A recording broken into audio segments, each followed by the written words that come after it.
So, Face Customizer Beta has been out for a few days now, and yes, to the many of you who have been asking, it will be available for non-pro users and likely quite soon as well. They've said that the opt-in period wouldn't be very long. Anyway, before anything else, I just need to give props to Sky Castle for the actual insane amount of customization here. I mean, it puts any customization I've seen in any other game or character creator to complete shame. I mean, it makes Baldur's Gate 3 facial customization look like a complete joke by comparison. But I have a problem. It's almost too good.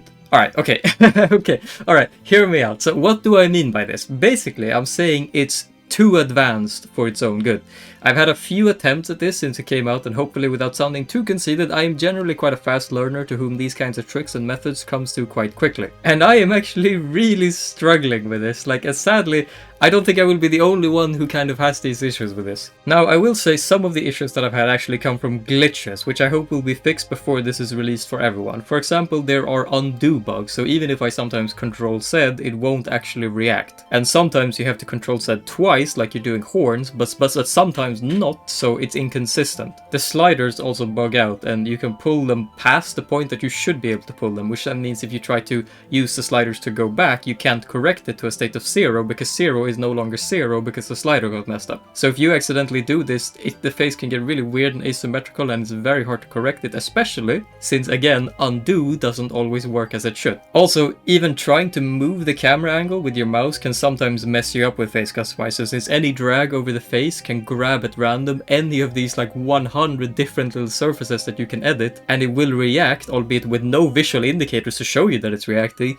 that you're pulling that part of the face out. So you're suddenly, when you're just trying to move your camera around, you suddenly drag the cheekbone all the way out into the outer orbit, and you can see the problem here. Now, these glitches, fair enough, it's a beta, and I think they will fix it, but those of you who don't have Pro and can't access this yet, you should probably view this as a bit of a solace, because honestly I find that these glitches actually make it kind of properly hard to make faces right now anyway, and hopefully, when it comes out properly, these issues won't be there. The bigger problem that I think might last is not the glitches, however, but rather just how crazy, insanely advanced the system really is. Now, to Sky Castle's credit, they have really tried to make this user-friendly. There are 3 categories of difficulties. You have the initial feature choice of a part of the face, and then you have the big edits for fairly basic changes, and then finally the small edits for the real super nerd changes. And if you avoid that last category, it really isn't that advanced. You can kind of choose how much you want to overwhelm yourself with the detail. However, even with that, I find that it's actually so easy to make a face look completely messed up or unrealistic with even the most basic changes that it's kind of hard to find the right balance where you're creating realistic, decent looking human faces. And you know it's kind of bad when it's way easier to create a maniacal troll face monster than it is to actually just make a normal looking human, which I think may honestly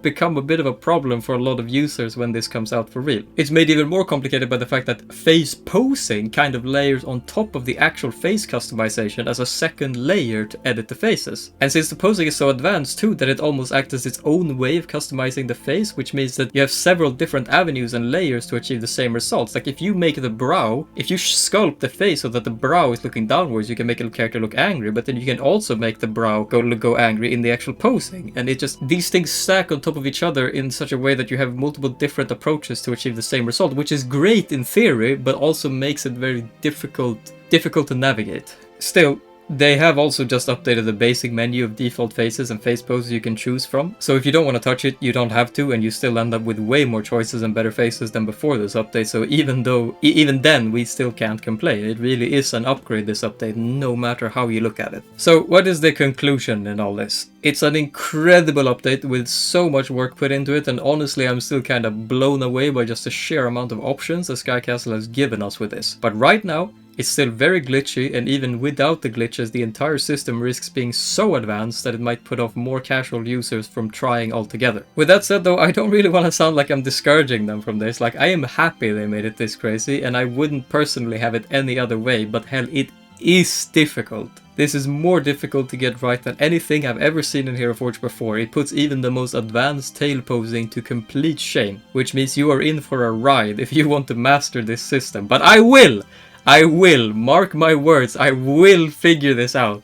Thank you, Sky Castle, and thank you for listening if you made it all the way to the end. If you're still waiting for Face Customizer to come out of beta, then I hope this gave you a little bit of reprieve, and if you are in the beta currently and you have any thoughts on the system yourself, then please let me know in the comments below. I would genuinely be interested to hear other people's opinions on this, because I haven't really had the chance to even catch up with how the community views this, so I just want to know what people think. And bye bye.